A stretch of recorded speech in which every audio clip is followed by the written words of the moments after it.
저희 예배를 시작하겠습니다. 오늘 조금 늦었는데요. 죄송합니다. 다 자리에 앉아주시고 예배 시작하도록 하겠습니다.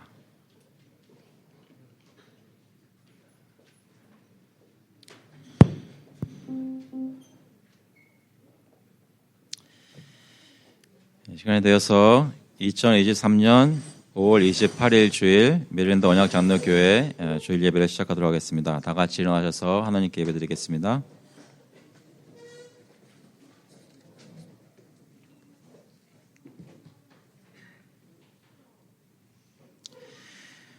Open to me the gates of righteousness, that I may enter through them and give thanks to the Lord. And this is the gate of the Lord, the righteous shall enter through it.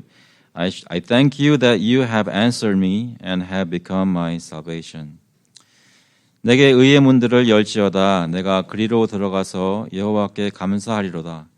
이는 여호와의 문이라 의인들이 그리로 들어가리로다. 주께서 내게 응답하시고 나의 구원이 되셨으니 내가 주께 감사하리이다.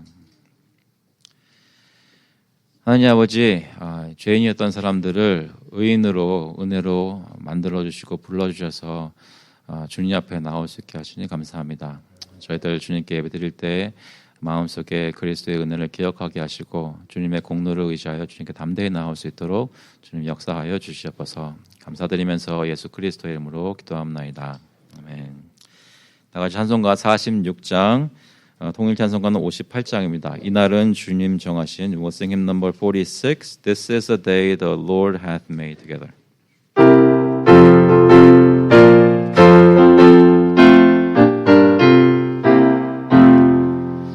이날은 주님 정하신 참 기쁜 날일세. 온 천하가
Confess our faith through the Apostles' Creed. 사도신경으로 저희 신앙을 고백하겠습니다. 전능하사 천지를 만드신 하나님 아버지를 내가 믿사오며 그 외아들 우리 주 예수 그리스도를 믿사오니 이는 성령으로 잉태하사 동정녀 마리아에게 나시고 본디오 빌라도에게 고난을 받으사 십자가에 못 박혀 죽으시고 장사한 지 사흘 만에 죽은 자 가운데서 다시 살아나시며 하늘에 오르사 전능하신 하나님 우편에 앉아 계시다가 저희로서 산 자와 죽은 자를 심판하러 오시리라. 성령을 믿사오며 거룩한 공회와 성도가 서로 교통하는 것과 죄를 사하여 주시는 것과 몸이 다시 사는 것과 영원히 사는 것을 믿사옵나이다. 아멘. 앉아주시기 바랍니다. 시간에는 저희 하나님께 회개하는 시간 갖도록 하겠습니다. 같이 회개할 때 주님께서 저희의 모든 죄를 십자가에서 죽으심으로 용서해 주신 것 기억하시면서 하나님께 감사하는 마음으로 기도하겠습니다. We'll confess our sins to the Lord as we repent our sins. Let's rely on the power and the work of Jesus Christ on the cross for us. 같이 한번 기도하시겠습니다. 하나님 아버지께서 저희 가운데 역사해 주셔서 이 시간 예배 드려 나왔습니다. 아버지 주님께서 돌아보시고 저희 마음을 주님께 드리는 시간 될 수 있도록 인도하여 주시옵소서.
The exiles of this host of the people of Israel shall possess the land of the Canaanites as far as Zarephath. And the exiles of Jerusalem who are in Shephereth shall possess the cities of the Negev. Savior shall go up to Mount Zion to rule Mount Esau, and the kingdom shall be the Lord's. 사로잡혔던 이스라엘의 많은 자손은 가나안 사람에게 속한 이 땅을 사르밧까지 얻을 것이며 예루살렘에서 사로잡혔던 자들 곧 스바랏에 있는 자들은 네겝의 성읍들을 얻을 것이니라. 구원받은 자들이 시온산에 올라와서 에서의 산을 심판하리니 나라가 여호와께 속하리라. 아멘. 하나님 아버지, 저희가 지금 삶 속에서는 예수 믿고 구원받은 자들이라고 하더라도 여러 가지 모습으로 죄도 짓고 연약하고 부족한 모습 투성이지만 하나님께서 약속하신 거룩한 시온산에 올라 하나님의 영광스러운 나라를 볼 날이 있을 것을 다시 한번 소망합니다. 저희 힘으로 이루어지는 것이 아니라 저희 같은 사람들 깨끗하게 만들어주시고 그로 인해 주님께 영광이 돌리어지게 하나님께서는 계획을 세우시고 진행 중인 것으로 믿사오니 아버지, 저희가 다른 것으로 의지하지 않고 예수 그리스도의 공로를 의지하여서 담대한 마음으로 저희 연약한 믿음의 삶도 능히 살아낼 수 있도록 능력을 부어주시옵소서. 감사드리면서 예수 그리스도의 이름으로 기도합나이다. 아멘. 다 같이 찬송가 259장, 통일 찬송가는 193장입니다. 예수 십자가에 흘린 피로써 We'll sing hymn number 259, Have you been to Jesus together.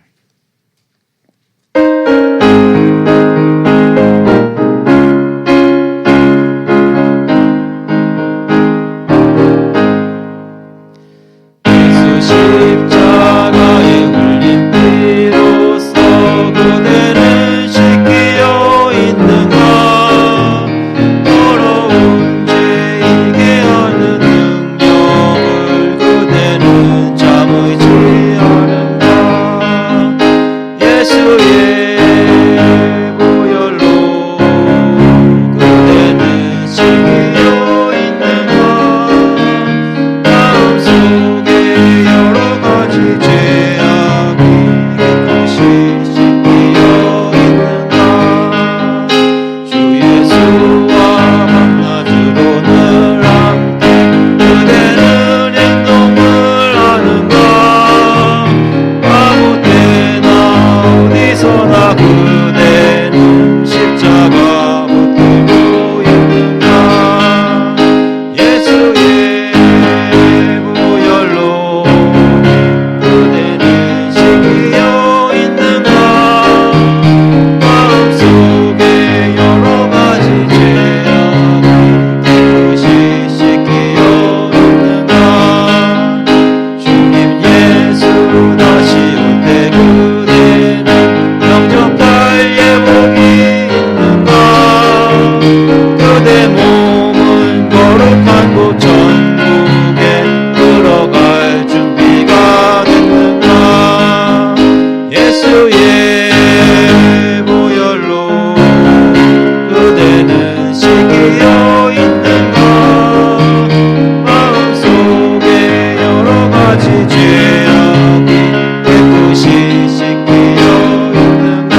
거지 죄악이 깨끗이 씻기려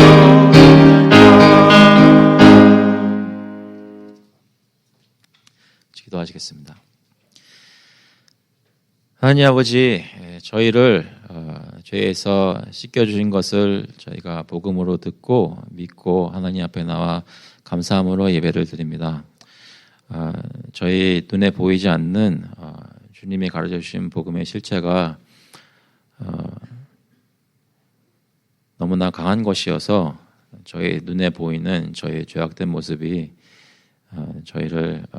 저희 믿음을 실패시키지 않고 꺾지 않고 지금도 주님께 나오게 하심을 저희가 믿습니다. 아버지, 저희의 연약한 모습, 저희의 부족한 모습이 주님께서 하신 역사를 부정하는 일이 없도록 저 마음속에 주님을 고백하는 것이, 주님께서 저희 가운데 이런 선한 일을 베푸셨다고 하는 것이 늘 살아있어서 찬양 가운데 예배 가운데 고백되어질 수 있도록 주님께서 저희들을 이끌어 주시옵소서. 저희 교회의 예배도 주님께서 그렇게 받아주시기를 간절히 바랍니다. 저희가 완전하여서 주님께 나온 것이 아니라 하나님께서 작정하시고 구원하시기로 하셔서 또 이런 모습으로 이런 교회로 만나서 예배를 드리라고 주님께서 인도해 주셔서 저희 오늘 이 자리에 나와 있는 줄로 믿습니다. 주님께서 영광 받으시는 그런 예배가 되기 위하여 저희 뜻대로 저희 생각대로 예배를 드리는 것이 아니라 하나님께서 이렇게 하라고 하는 대로 예배를 드릴 수 있도록 주님께서 인도하여 주시옵소서.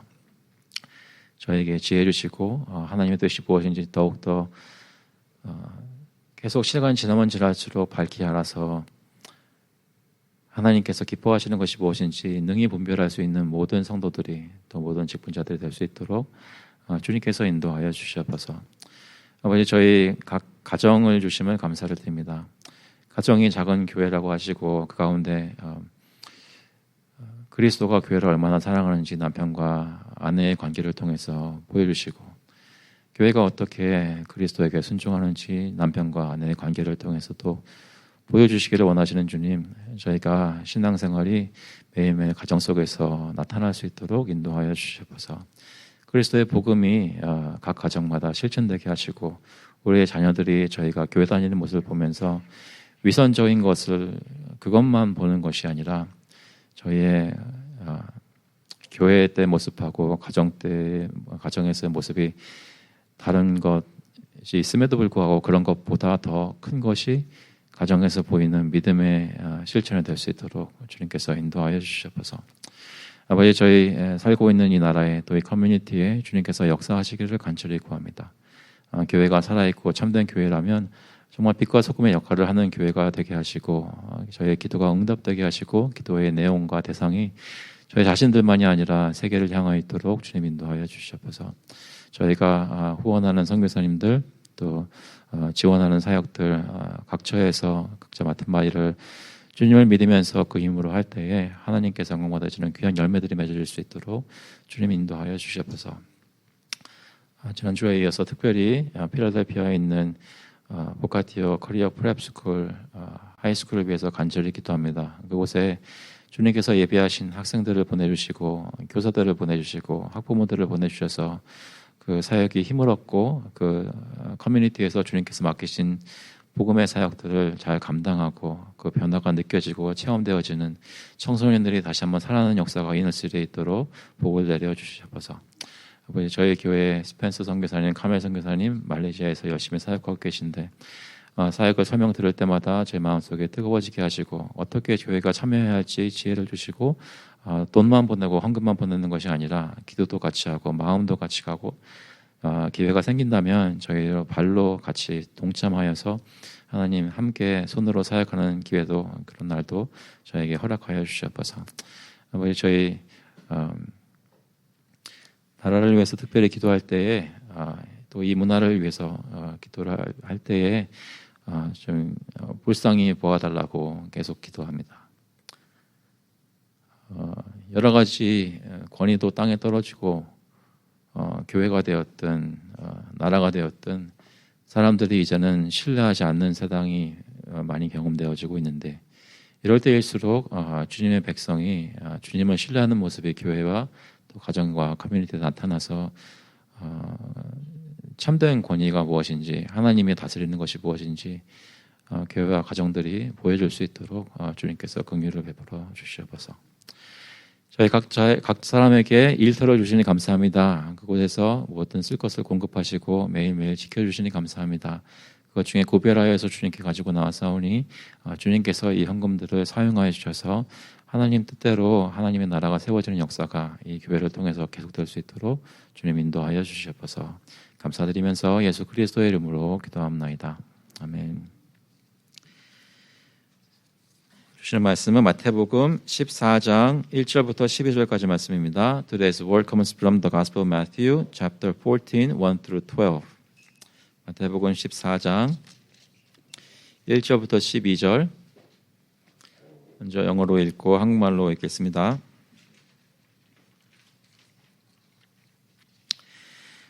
At that time, Herod the Tetrarch heard about the fame of Jesus, and he said to his servants, "This is John the Baptist. He has been raised from the dead. That is why these miraculous powers are at work in him." For Herod had seized John and bound him and put him in prison for the sake of Herodias, his brother Philip's wife, because John had been saying to him, "It is not lawful for you to have her." And though he wanted to put him to death, he feared the people because they held him to be a prophet.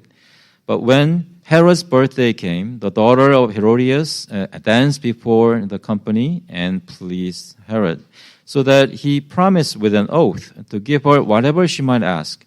Prompted by her mother, she said, "Give me the head of John the Baptist here on a platter." And the king was sorry.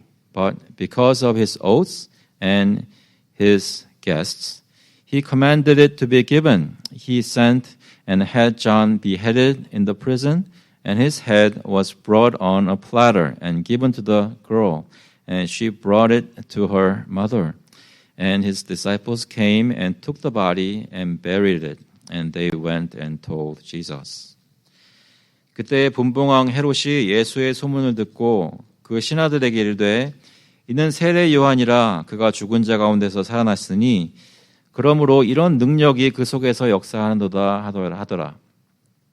전에 헤롯이 그 동생 빌립의 아내 헤로디아의 일로 요한을 잡아 결박하여 옥에 가두었으니 이는 요한이 헤롯에게 말하되 당신이 그 여자를 차지한 것이 옳지 않다 하였음이라.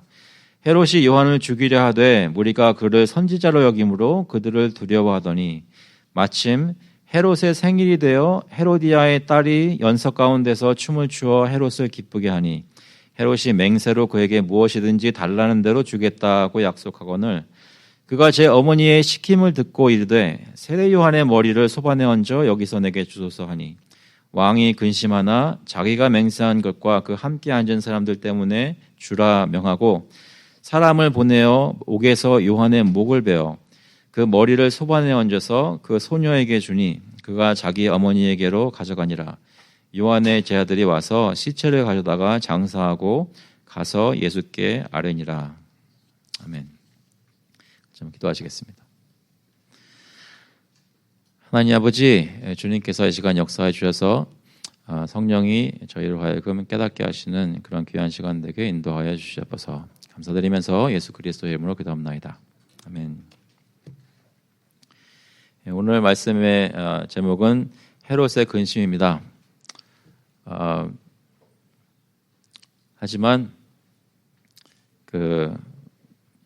여기 주로 나와 있는 내용을 문자적으로 표면적으로 봐서 제목을 정했다면 요한의 머리라 그랬겠죠. 사실은 오늘 그 영상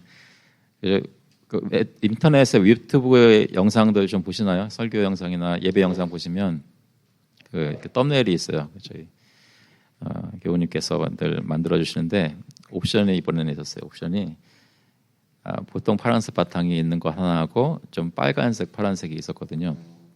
그래서 저는 빨간색, 파란색이 더 좋아 보여가지고 그냥 두 번째 거 했는데 첫 번째 것을 했으면 만약에 그러면 아마 세례 요한의 머리가 거기 소반에 담긴 것을 아마 영상 썸네일에서 보셨을 것입니다. 사실 오늘 다루는 사건은 솔직하게 보면 끔찍한 사건입니다. 어떤 사람의 목이 감옥에서 잘리는 사건이죠. 그런데 그것은 추억되는, 기억되는 것으로 내용이 많이 나온 것이고, 사실 이 본문이 시작되는 모습은 헤롯이 예수님의 소문을 들은 것에서 시작합니다. 그것을 살피면서 이 헤롯이라는 사람이 어떤 사람인가 이 본문을 통해서 좀 알기를 원하고요. 그리고 그것을 저희에게 비춰볼 수 있는 시간이 될 수 있기를 간절히 바랍니다. 1절에 보시면 그때의 분봉왕 헤롯이 예수의 소문을 듣고 라고 얘기합니다. 분봉왕 헤롯이 예수의 소문을 듣고 그 신하들에게 이르되 이는 세례 요한이라. 그가 죽은 자 가운데 살아났으니 그러므로 이런 능력이 그 속에서 역사한다도 하더라. 분봉왕 헤롯은 누구일까요? 여러분, 저희가 몇 번 얘기를 저희 교회에서 나눴지만 여기서 말하는 헤롯 왕은 예수님이 탄생할 때 동방박사가 찾아왔던 헤롯 대제는 아닙니다. 그 사람은 헤롯 더 그레이트라고 말하는 헤롯 대제라는 사람이고, 그 사람의 아들, 그러니까 후손입니다. 그런데 그 헤롯의 아들들도 이 헤롯이라는 타이틀을 많이 가지고 있었는데요. 그 중에 분봉왕 헤롯이라고 여기 불리는 사람은 예수님이 사역할 당시에 왕이었던 이 사람은 헤롯 안디바, 그러니까 헤롯 안티파스라고 하는 사람인데, 그 사람이 다스렸던 지역이 그 갈릴리 그리고 그 베레아였습니다. 그러니까 이 사람의 타이틀은 분봉왕, 영어로는 테트라크라고 하는데요. 테트라크라는 말은 그 네등분한 지역의 한 지역을 관할하는 그런 프린스 같은 그런 얘기입니다. 그런데 이 헤롯 집안이 여러분 잘 아시는 대로 요즘 말로 하자면 어떤 집안이냐면, 그러니까 콩가루 집안이에요. 이 가족 관계가 여러분의 상상을 뛰어넘는 그런 배경입니다. 일단 그 아버지 헤롯 대제는 여러 명의 아내들이 있었고요. 그리고 이 여기서 말하는 분봉왕 헤롯도 여러 형제들을 다른 엄마에게서 가진 그 이복 형제들이 있었습니다. 그래서 이 헤롯 분봉왕 헤롯의 형제 중에는 유대와 사마리아 이듬해 지방을 다스렸던 아켈라오라는 사람이 있었습니다. 혹시 기억나시나요? 아켈라오? 예수님이 애굽에 피신하셨다가 아기 때 돌아올 때 아켈라오가 유대를 다스린다는 그 말을 듣고 부모가 갈릴리 나사렛으로 갔죠. 그 아켈라오는 여기 영어로는 에스나르크라고 하는데 그건 민족 왕입니다. 그러니까 분봉왕은 좀 더 작은 지역이고 민족 왕은 그 한 단계 위의 계급입니다. 그 아켈라오 역시 베다른 형제였고, 그리고 이두메와 드라고니 지방을 다스렸던 또 하나의 분봉왕이 있었는데 또 이 헤롯 안티바의 형제였던 그 빌립이라는 사람입니다. 근데 여기서 말하는 빌립은 이제 본문에 나올 빌립은 또 아닙니다. 또 다른 사람이 있었죠. 그런데 중요한 건 뭐냐면 이 헤롯 안티바가 예수님에 관한 소문을 들었습니다. 들었는데 세례 요한 생각이 났어요. 자신이 죽였던 세례 요한에 대한 생각이 났습니다. 그 기억이 되살아나서 그 세례 요한이 부활해서 지금 이런 놀라운 기적들을 예수를 통해서 하고 있다라고 생각을 하고 있었습니다. 저희가 오늘 물어야 되는 질문은 왜 그렇게 생각했을까라는 것입니다. 헤롯은 세례 요한과 어떤 사건이 있었습니다. 어떤 사건이 있었을까요? 3절에 보시면 이렇게 말합니다. 전에 헤롯이 그 동생 빌립의 아내 헤로디아의 일로 요한을 잡아 결박하여 옥에 가두었으니, 헤롯이 지금 결혼한 상태로 있는 사람은, 그 여자는 헤로디아인데, 아까 말씀드렸던 대로 그 콩가루 집안인 이유는 뭐냐면, 헤로디아라는 사람은 그 헤롯 대제의 다른 아들, 왕이 아니었던 다른 아들의 딸입니다. 그러니까 헤롯이 지금 결혼한 상태로 있는 헤로디아라는 여자는 사실 어떤 사람이에요? 결혼 안 했다면 자기의 조카예요. 그러니까 자기의 조카가 지금 자기 아내인 겁니다. 그런데 헤롯 안디바의 아내가 되기 전에 이 여자는 처녀가 아니었고 헤롯의 다른 형제의 아내였어요. 근데 그 형제는 아까 방금 말씀드렸던 다른 분봉왕 빌립이 아니라 다른 형제 중에 있었던 또 다른 빌립입니다. 너무 헷갈리시기 전에 천천히 말씀드리도록 하겠습니다. 근데 그 빌립의 아내였는데 서로 만났겠죠. 뭐 친척들이 만나는 가운데 이 헤롯 안디바하고 헤로디아하고 연애하게 됐어요. 사랑에 빠졌어요. 그래가지고 이미 헤롯 안디바도 자기의 아내가 있었습니다. 이 사람의 아내는 약간 좀 정치적인 그런 이유에서인지 좀 나바테아 왕국의 공주하고 결혼한 거예요. 나바테아 왕 아레타스 4세의 딸과 이미 결혼한 상태였습니다. 그러니까 헤롯 안디바도 결혼한 상태였고 헤로디아도 헤롯의 형제인 배다른 형제인 빌립이라는 사람의 아내였고 그런데 둘이 연애해가지고 각자의 배우자와 이혼하고 둘이 결혼한 거예요. 이해되시죠? 이해되시죠? 지금 그런 상황입니다. 이 일에 대해서 세례 요한이 하나님의 율법에 따르면 이것은 불의한 일이다라고 비판했어요. 공공연히 공적으로 말씀을 선포했습니다. 여러분 세례 요한 기억해 보시면 사마에 가서 복음을 선포하고 광야에 가서 선포하고 전혀 아무것도 두려워할 것이 없는 사람이죠. 헤롯이 이 말을 듣고 이걸 소문을 듣고 헤롯 안디바가 세례 요한을 옥에 잡아 가두었습니다. 그 4절에 보시면 이는 요한이 헤롯에게 말하되 당신이 그 여자를 차지한 것이 옳지 않다 하였습니다. 왜 옳지 않은가?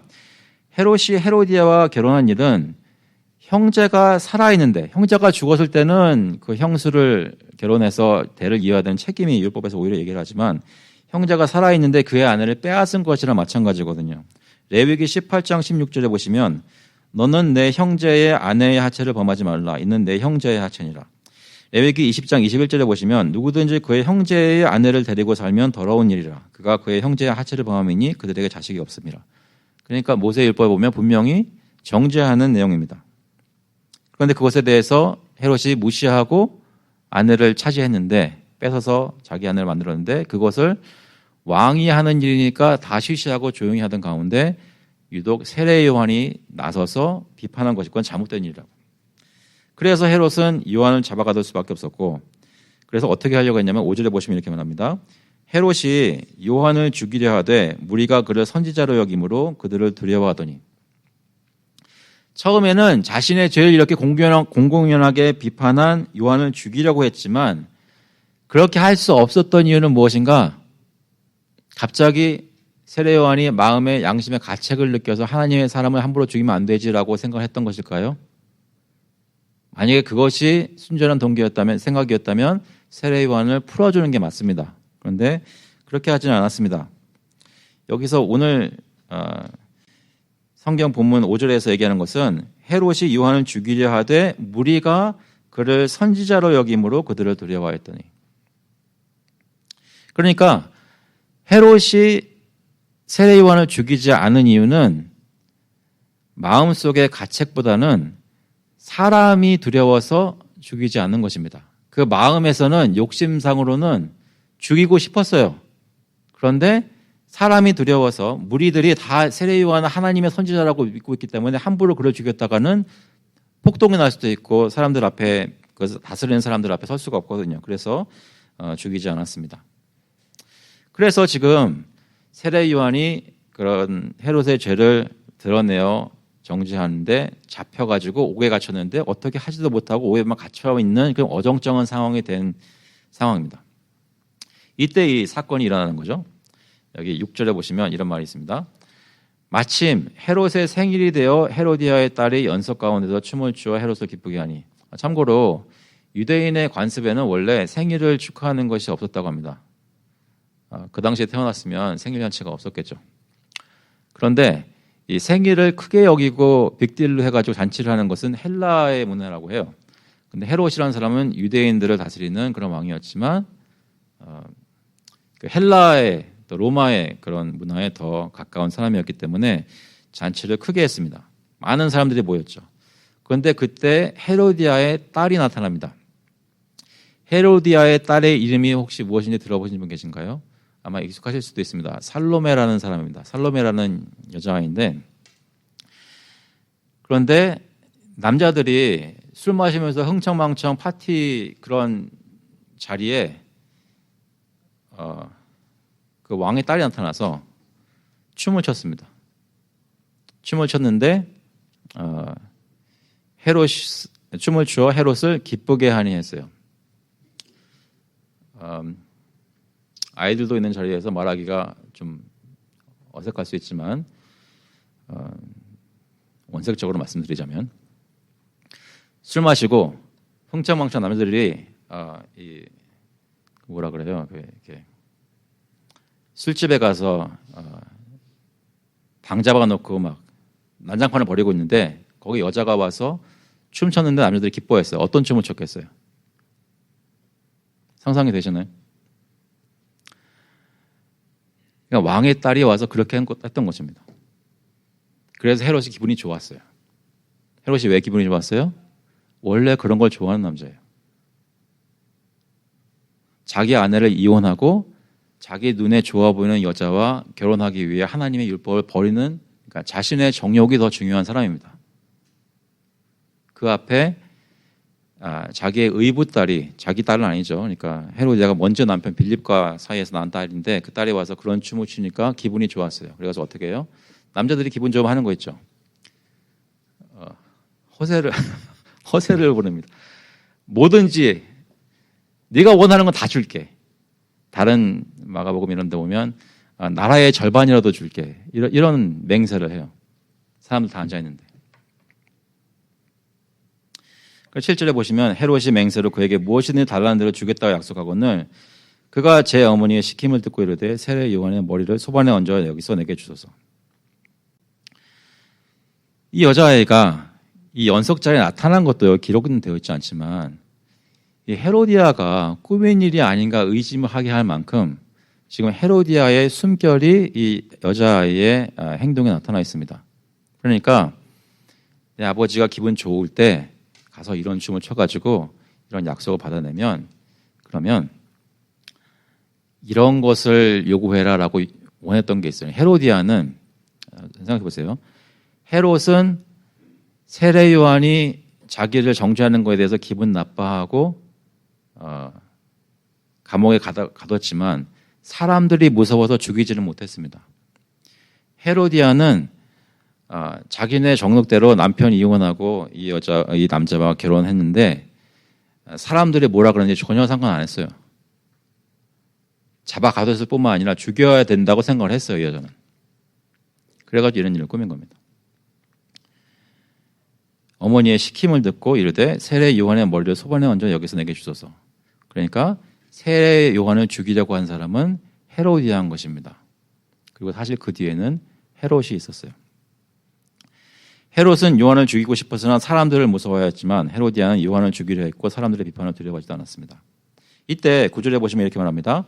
왕이 근심하나 자기가 맹세한 것과 그 함께 앉은 사람들 때문에 주라 명하고 사람을 보내어 옥에서 요한의 목을 베어 그 머리를 소반에 얹어서 그 소녀에게 주니 그가 자기 어머니에게로 가져가니라. 헤롯은 살로메가 다시 한번 자기가 와가지고 그러면 나한테 이것을 주세요 할 때 옥에 갇혀있는 세례 요한의 머리를 잘라서 쟁반에 담아주세요라고 얘기를 했을 때 근심합니다. 슬퍼합니다. 어떻게 해야 되는지 고민합니다. 세례 요한이 자신을 비판했던 것은 하나님의 율법에 따른 일이었습니다. 아무리 자신이 종교적이 아니라고 하더라도 유대인들을 다스리는 왕이니까 당연히 율법에 대해서 알고 있었습니다. 그래서 그 딸의 말을 듣고 세례 요한을 죽이기에는 고민이 되는 일이었을 것입니다. 하지만 막상 세례 요한을 죽일 수는 없었습니다. 그래서 군중이 무서워서 가둬두고 있었는데 그런데 이 말을 들었을 때 달라진 건 뭐냐면 지금 연석 자리에 자기들의 친구가 다 앉아 있는 거예요. 자신의 양심의 가책이나 아니면 어떤 신념을 통해서 이 사람을 세례 요한을 죽이라고 명한 것이 아니라 사람들 앞에서 자신이 약속한 것을 번복하기에 부끄러운 거예요. 그러니까 헤롯이라는 사람은 첫 번째는 자기 정욕대로 움직이고 두 번째는 사람들의 눈치를 보면서 움직이는 사람이었던 것입니다.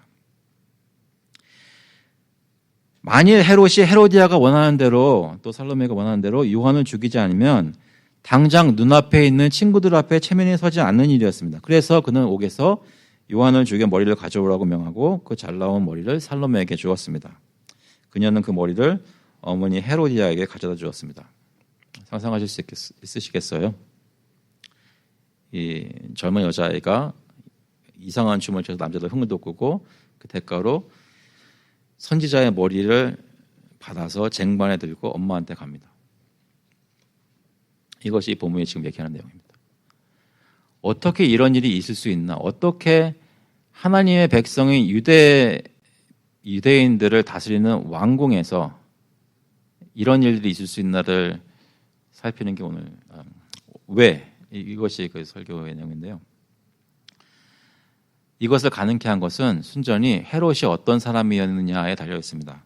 말씀드린 대로 요약해서 말씀드리자면 헤롯은 어떤 사람이었냐면 자기 정욕에 따라 행동하는 사람이었습니다. 그리고 헤롯은 사람을 두려워하는 사람이었습니다. 말씀드린 대로 아내와 이혼하고 동생의 아내를 빼앗아 결혼하는 것이 하나님의 법을 어기는 것을 알고 있었음에도 불구하고 자신의 정욕에 따라 행동하였습니다. 예전에 제 대학생 때 뉴욕에 도의 선교를 간 적이 있었는데요. 할렘가에 가서 전도를 했던 적이 있었습니다. 근데 할렘가에 가니까 거리도 넓고 사람들이 많이 있는데 주로 흑인분들인데 전도를 하려고 얘기하다 보니까 대화를 하게 됐어요. 그러면서 어떤 할아버지가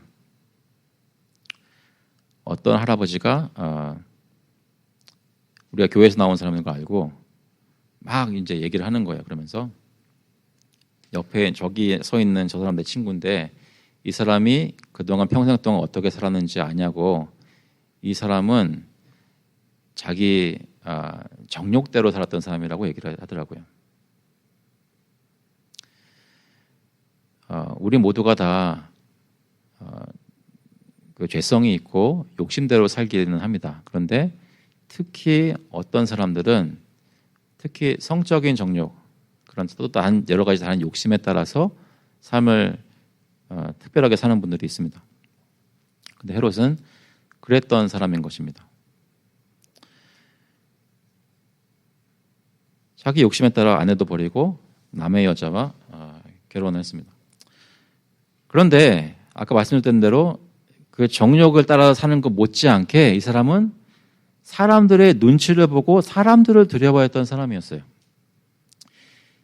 세례요한을 죽이지 않은 것도 양심의 가치기보다는 그를 죽이면 그를 선지자로 여기는 무리들 자신을 어떻게 볼지가 더 염려되어서 죽이지 않았습니다. 그러니까 헤롯의 행동은 그때에 따라서 어떤 욕심이 어떤 마음이 더 컸든지에 따라 그 행동이 결정되는데 어떨 때는 자신의 정욕이 더 컸고 어떨 때는 사람을 두려워하는 마음이 더 커서 그의 행동을 좌지우지했던 것이죠. 그가 의붓딸의 선정적인 춤을 보면서 무엇이든지 더 주겠다고 맹세한 것은 그의 정욕에 따라서 행동한 것입니다. 사람들 앞에서 허세를 부린 것입니다. 그리고 세례요한을 전에는 사람들 때문에 눈치 보면서 죽이지 않았다가 이제는 옆에 있는 사람들의 눈치를 보면서 사람들을 두려워하였기 때문에 죽이라고 명령을 한 것이죠.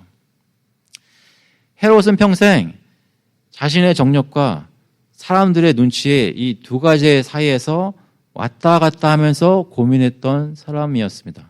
그러니까 오늘 설교 제목에 헤롯의 근심은 무엇이냐면 정욕이냐 사람이냐 이것에 대한 근심이었던 것입니다.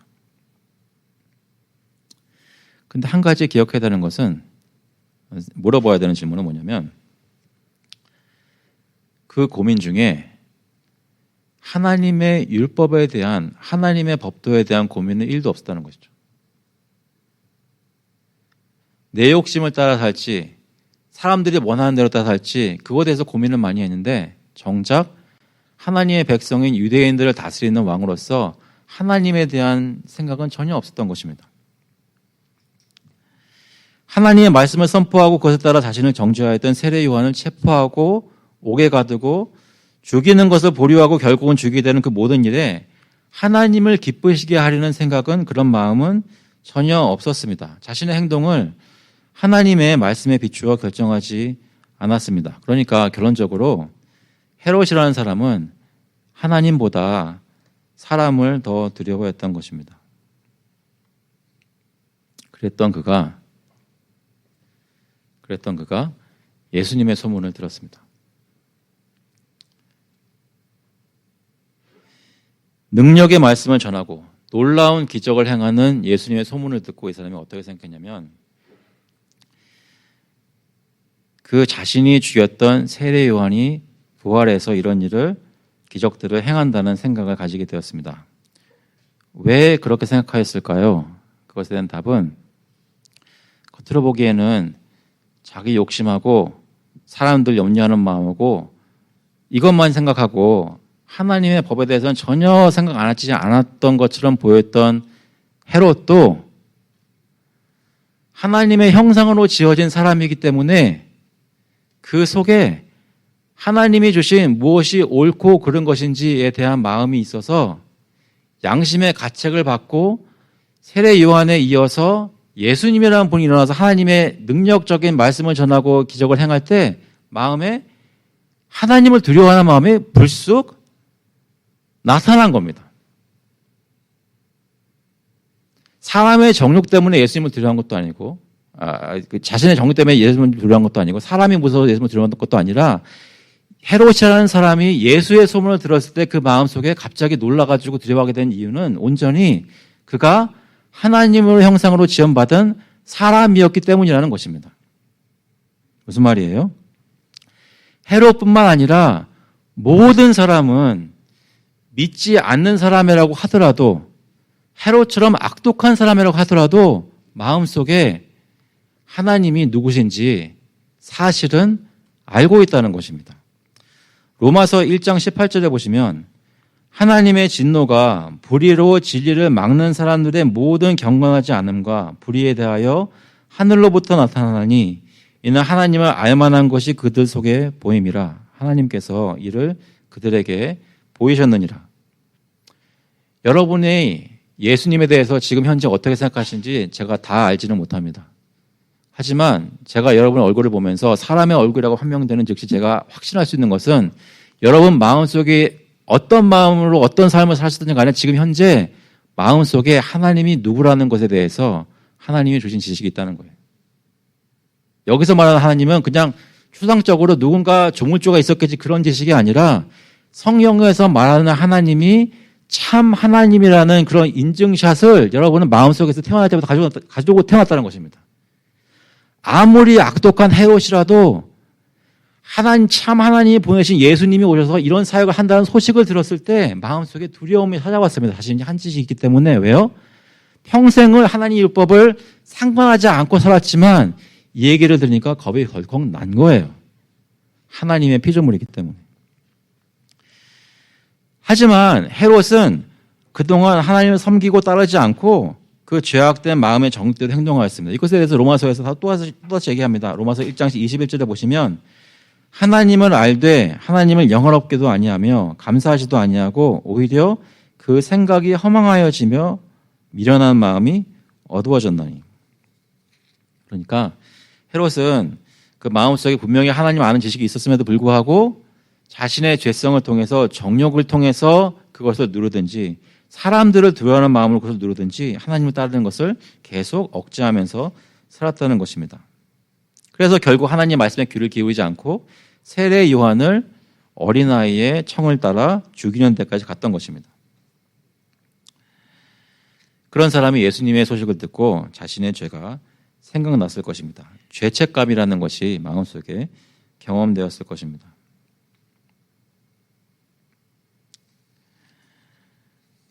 그것이 사실 헤롯이 궁극적으로 가지게 된 근심이었습니다. 그동안은 자신의 욕심과 사람들을 두려워하는 마음 가운데서 무엇을 선택할지 근심했다면 예수님이라는 분을 맞닥뜨리게 됐을 때, 소식을 들었을 때 평생 동안 짓누르고 있었던 하나님에 대해서 충성할 것이냐, 아니면 내 욕심대로 또는 사람을 두려워하면서 살 것이냐, 그 가운데서 근심을 하게 됐다는 것이죠. 여러분, 성경을 계속 읽어보시면 이후에 헤롯은 예수님을 만나게 됩니다. 실제로 만나고 그때는 예수님이 잡히셔서 빌라도에게 끌려갔는데, 빌라도가 그 예수님이 갈릴리 출신이라는 말을 듣고 갈릴리 지역을 다스리고 있는 분봉왕 헤롯에게 보냅니다. 마침 헤롯은 그 당시에 예루살렘에 있었습니다. 헤롯은 예전부터 소식을 들었던 예수님이 자기에게로 온다는 말을 듣고 기뻐했습니다. 사실 오랫동안 그가 가지고 있었던 근심에 대해 무엇인가 해답을 얻을 수 있지 않을까 기대를 했는지도 모르겠습니다. 그러니까 갑자기 하나님의 말씀을 사모하고 그 말씀을 듣고 싶었다는 얘기는 아닙니다. 그는 하나님의 법을 무시하고 하나님의 말씀을 전했던 세례 요한을 죽였던 사람입니다. 그렇지만 그도 죄책감으로 괴로워하는 때가 분명히 있었을 것입니다. 하나님으로부터 온 것 같은 사람이 자기한테 온다고 할 때 무슨 말씀을 할까 하면 기적을 볼 수 있을까 증명받기를 원했을 것입니다. 그래서 예수를 만나게 될 때 기뻐했습니다. 그런데 정작 예수님을 만났을 때 여러 가지 말로 예수님께 물어보았지만 예수님은 아무런 대답도 하지 않았습니다. 그는 자신을 죽였던 세례 요한에게서 예전에 들었던 양심의 가책을 느끼게 되는 그런 찔리는 말씀 한마디도 예수님으로부터 듣지 못했습니다. 그때 누가복음은 여기서 이렇게 기록합니다. 누가복음 23장 11절에 헤롯이 그 군인들과 함께 예수를 업신여기며 희롱하고 빛난 옷을 입혀 빌라도에게 돌아보내니 헤롯과 빌라도가 전에는 원수였으나 당일에 서로 친구가 되니라. 짧게 말씀드리자면 이런 내용입니다. 하나님이라는 분에 대해 본능적으로 근심하던 헤롯은 예수님이라는 분을 맞닥뜨렸을 때 그가 자신이 원하는 걸 주지 않자 이제는 마음속에서 그동안 계속 짓눌러왔던 걸 이제 완전히 단정적으로 예수님을 멸시하고 완전히 거부해버립니다. 그래서 헤롯은 더 이상 구원받을 기회가 없어진 것입니다. 가끔 죄책감에 시달렸던 헤롯이 예수를 만나서 회개를 한 것이 아니라 자신이 원했던 기적을 보지 못하고 예수를 업신여기고 희롱하고 그 다음부터는 일말의 가책도 없이 하나님을 아예 저버렸습니다. 몇 가지 말씀을 나누고 마치겠습니다. 우리에게 한번 적용을 해보면 우리는 헤롯 같은 사람인가? 어떤 면에서 보자면 헤롯 같은 사람은 아닐 것입니다. 그런데 그 원칙적인 모습을 보자면 사실 헤롯이 생각하는 모습이 우리의 모습 속에 많이 있습니다. 예수를 믿고 구원받았다고 하는 우리도 우리 자신의 욕심과 사람들의 눈치를 보며 두려워하는 마음에서 그 사이에서 갈등을 많이 합니다. 아마 헤롯보다는 더 하나님의 말씀에 귀를 기울일 것입니다. 하지만 종종 우리도 헤롯처럼 하나님의 말씀을 저버리고 불순종합니다. 그래서 양심의 가책을 받고 근심합니다. 우리가 헤롯과 다른 점이 있다면 무엇이겠습니까? 헤롯은 예수를 만나서 업수히 여기고 그를 버렸지만 우리는 하나님의 은혜로 예수님을 만나고 마음을 열어 그분을 받아들이고 회개했습니다. 믿으십니까? 저와 여러분은 근심 중에 있다가 죄와 사망 가운데 근심 중에 있다가 예수님이라는 분을 뵙고 거부한 것이 아니라 받아들였다는 말입니다. 그러니까 세상 모든 사람들의 그 죄인들의 근심이 크리스천들에게 없다는 것이 아니라 우리도 똑같은 근심을 가지고 씨름합니다. 그런데 이제 이것을 근심을 해결하는 방법이 사람의 방법으로가 아니라 하나님이 주시는 복음의 능력으로 해결할 수 있게 되었다는 것입니다. 이러한 근심과 고민을 예수 그리스도께 내어놓을 때 주님께서 저희의 문제들을 근심 문제들을 해결해 주신다는 것이죠. 예수 그리스도께서는 한 번도 자기 정욕에 따라 살지 않으셨습니다. 그런데 예수님만 그런 것이 아니라 예수님을 믿는 우리에게 새로운 마음을 주셔서 우리도 우리 자신의 정욕을 따라 살지 않도록 능력을 주셨습니다. 예수 그리스도께서는 사람들의 눈치를 보면서 사람들이 어떻게 나를 생각할까 염려하면서 사역을 하지 않으셨습니다. 우리가 때때로 사람들의 눈치를 보게 하는 그런 유혹을 많이 받지만 우리도 사람들을 두려워하면서 사는 것이 아니라 하나님의 영광을 위해서 할 수 있도록 마음속에 결심할 수 있는 마음을 주셨다는 것입니다. 우리도 헤롯처럼 죄책감을 가지고 많이 씨름합니다. 그렇지만 예수께서 오셔서 우리 죄책의 문제를 십자가에서 해결해 주셨습니다. 자신을 하나님께 대속제물로 바치셔서 우리 대신 모든 형벌을 받으셨습니다. 고린도후서 5장 21절에 하나님이 죄를 알지도 못하신 이를 우리를 대신하여 죄로 삼으신 것은 우리로 하여금 그 안에서 하나님의 의가 되게 하려 하심이라. 예수님께서 우리의 죄 문제를 해결해 주셨다는 것입니다. 저와 여러분이 이번 주 중에 혹시 무엇인가 잘못해서 마음속에 죄책감이 든다면 헤롯처럼 그것을 도피하고 사람들 사이에서 자기 욕심 가운데서 근심하고 고민하는 것이 아니라 죄책감이 느껴지는 즉시 주님께 나와서 해결받을 수 있다는 것입니다. 그래서 우리도 근심하지만 근심은 짧다는 것입니다. 예수가 있기 때문에. 갈라디아서 2장 20절에 보시면 이런 말씀이 있으면 잘 아시는 말씀입니다. 내가 그리스도와 함께 십자가에 못 박혔나니 그런즉 이제는 내가 사는 것이 아니요 오직 내 안에 그리스도께서 하시는 것이라. 이제 내가 육체 가운데 사는 것은 나를 사랑하사 나를 위하여 자기 자신을 버리신 하나님의 아들을 믿는 믿음 안에서 사는 것이라. 하나님의 아들을 믿는 믿음 안에서 뭐 한다고요? 산다고요. 매일매일의 삶을 이제는 자기 욕심이나 사람들 눈치나 문화나 시대에 따라서 맞춰서 사는 것이 아니라 하나님이 우리에게 주신 예수 그리스도를 붙잡고 그분에 따라서 우리의 모든 삶을 사는 것입니다. 그래서 죄책감이 들 때 주님께 가져나가고 욕심의 문제에 대해서 근심될 때 주님께 가져나가고 사람들이 자꾸 눈앞에 보일 때 눈에 보이지 않는 예수 그리스도를 붙잡게 되는 것입니다. 요한복음 14장 27절에 이렇게 말씀합니다. 평안을 너희에게 끼치노니 곧 나의 평안을 너희에게 주노라. 내가 너희에게 주는 것은 세상이 주는 것과 같지 아니하니라. 너희는 마음에 근심하지도 말고 두려워하지도 말라.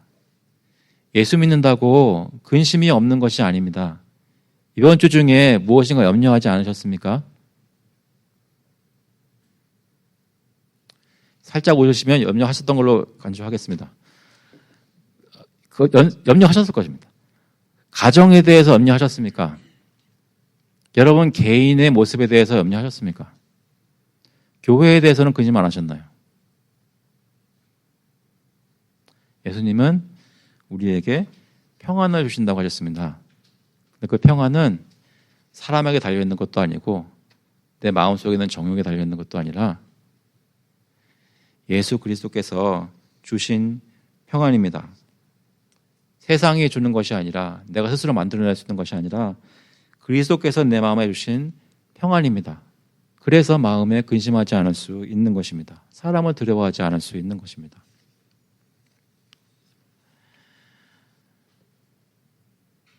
사랑하는 성도 여러분, 그리고 저는 솔직히 이 가운데 다 누가 성도인지 모릅니다. 하지만 확실히 말씀드릴 수 있는 것은 저와 여러분 다 근심 많이 하면서 삽니다. 개개인의 다른 이유로 염려를 많이 하고 그것 때문에 힘듭니다. 솔직하게 그것을 인정하신다면 그것이 무엇인지 일단 발견하시고 그것을 가지고 빨리 주님 앞으로 가지고 나오시기 바랍니다. 예수님께 나의 지금 이 문제가 이러이러한 것입니다라고 솔직하게 내어놓고 그것이 만약에 내 죄에 관련된 것이라면 주님 앞에 주님 내 죄가 이것인데 예수님께서 나의 이 죄를 위해서 십자가에 달린 것 믿습니다. 나를 용서해 주신 것 믿습니다. 내가 이 죄에 매여서 살지 않도록 나에게 성령의 능력을 더해 주세요라고 믿음으로 기도하시고 근심을 버리고 기쁨을 찾으실 수 있기를 간절히 바랍니다. 저희 교회에 있는 모든 성도님들이 예수 그리스도의 보혈의 공로로 마음이 씻긴 것을 기억하며 믿음으로 사는 교회가 될 수 있기를 그리스도의 이름으로 축원합니다. 같이 한번 기도하시겠습니다. 하나님 아버지, 저희가 성경에 나오는 악인들의 모습을 보면서 어떻게 이런 사람이 있나라고 생각만 하지 않게 하시고 우리 마음속에 비슷한 것들이 많이 발견되는 것 인정하게 하시고 동시에 성경에 나오는 인물들이 씨름하였던 것처럼 우리 가운데서도 하나님을 아는 지식을 주셨는데 우리가 그것을 받고 믿을 수 있도록 저희로 하여금 예수 그리스도의 복음을 믿게 하신 것, 그 은혜를 다시 한번 기억할 수 있게 인도하여 주시옵소서.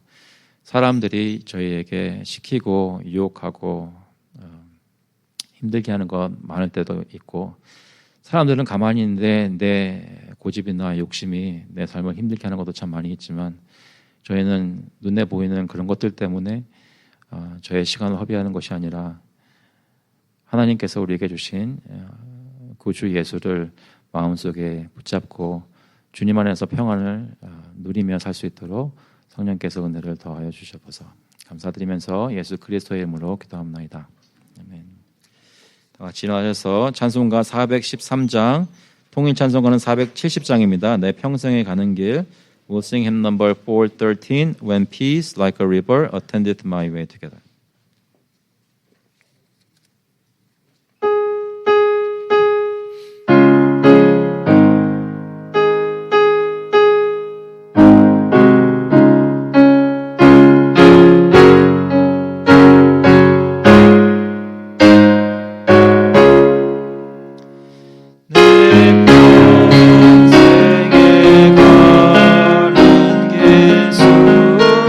순탄하여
grace of the Lord Jesus Christ and the love of God the Father and the fellowship of the Holy Spirit be with you now and forevermore.